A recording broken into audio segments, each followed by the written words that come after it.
Hello friends, welcome to legal Bharat. आज की video में हम पढ़ेंगे एप्लीकेबिलिटी ऑफ मुस्लिम लॉ जो है वो इंडिया में कैसी है। दोस्तों, जो शरीयत है वो एक कंप्लीट कोड है dealing with all matters of Muslim life. But शरीयत law as a whole is not applicable in India. पूरा का पूरा ही एप्लीकेबल नहीं है इंडिया में। Sharia is applicable only to the extent of personal laws and applicable to Muslims alone। सिर्फ Muslims पर लगता है और मुस्लिम्स में भी उनके सिर्फ पर्सनल लॉज पर ही एप्लीकेबल है। द मुस्लिम पर्सनल लॉ शरीयत एप्लीकेशन एक्ट 1937 में जो आया था, ये एक स्पेशल स्टैट्यूट है। It provides much of the law of शरीयत is applicable to Muslims in India.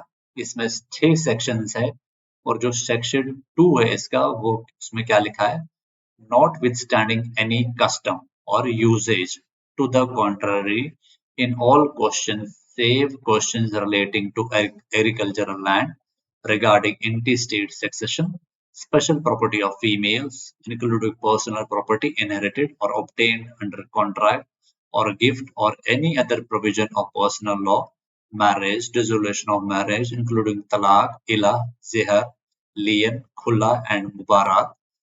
ये हम आगे पढ़ेंगे ये क्या चीज है। ये maintenance, डॉवर, guardianship, gifts, trusts and trust properties and works other than charities and charitable institutions and charitable and religious endowments. The rule of decision in cases where the parties are Muslims shall be Muslim personal law, मतलब शरीयत। तो ये India में ही applicable है। ये section 2 ये बोलता है, तो शरीयत मुस्लिम मुस्लिम के लिए उनके पर्सनल लॉज में। शरीयत law matters personal law in India is not, और ये कोडिफाई नहीं, जजेस को ही इसको इंटरप्रेट करना पड़ता है। इसीलिए आपने देखा होगा आजकल काफी टाइम से डिबेट चल रही है कि यूसीसी आना चाहिए इंडिया में, तो इसीलिए क्योंकि उससे पर्सनल लॉ को कोडिफाई हो जाएगा। It was a task of our court to find the provision of शरीयत from various authorities of Muslim law. बहुत सारे अथॉरिटी जो मुस्लिम्स की है उससे फाइंड करना पड़ता है कोर्ट को, फिर डिसीजंस देने पड़ते हैं, which is a conversion process. Muslim law versus general laws of India, जो all general laws of India are fully in conformity with Muslim law।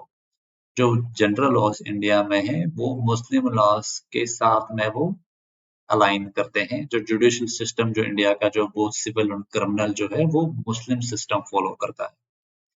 Major substantial general laws of India जैसे Indian contract act, transfer of property act, sales of goods act, specific relief act, limitation act, and the important procedural laws like CRPC, Code of Civil Procedure, Indian Evidence Act, etc. are either mere codification of Muslim law on these subjects or made in conformity, not affecting the spirit of Muslim law। तो ये align करता है ये India में जो बाकी general laws है। Some other laws which are inconsistent with Muslim laws such as Indian Succession Act या Indian Trust Acts etc. ये एप्लीकेबल नहीं है मुस्लिम्स पर। इंडियन पीनल कोड जो आईपीसी जो है, ये ऑल्सो एक liberalised codification of Muslim laws on crime है। The fundamental principle of criminal liability जो मेंजरिया है, developed during the medieval period, is the copy of the famous hadith of the prophet इनामुल आमूला बी नियत। जो मैनजरिया यहाँ से लिया गया था, कॉपी है। Chapter 4 of the IPC general exceptions जो है are nothing but a copy of Muslim law on criminal liability. The modern acquisitional system of criminal trial is also a contribution of Muslim law. Indian Evidence Act is a secularized codification of Muslim law on evidence without affecting the true spirit of basic Islamic principles of evidence. The basic principles of natural justice and important Latin legal maxims developed in the medieval era, which are applied by courts of justice in India, are one and the same in Muslim law। तो ये जो legal Maxim's use होते हैं वो भी मुस्लिम law से की conformity में है। Thus, there are no conflicts in the application of Muslim personal law through courts of justice in India। इसलिए इंडिया में कोई प्रॉब्लम नहीं है क्योंकि जो मुस्लिम पर्सनल लॉज है इंडियन जस्टिस डिलीवरी सिस्टम की कंफर्मिटी में है। इफेक्ट्स क्या होते हैं conversion to Islam under Muslim law? इसका एक केस है advocate general of Bombay versus Jimba Bhai, 1917 का केस है बॉम्बे का। इसमें एक कोर्ट ने बोला था, on conversion to Islam, converts, no matter what their previous religion may have been, must be taken at the moment to have renounced their former religion and personal law, and to have substituted in its place the Muslim religion, and so much of the personal laws as necessarily flows from that religion. इसमें बोला गया था भैया जो convert है मुस्लिम जो मुस्लिम बनते हैं तो उनका पीछे का सारा उनका पर्सनल लॉज भी अब मुस्लिम्स का ही अप्लाई होएगा और उनके पीछे का कुछ भी अप्लाई नहीं होएगा।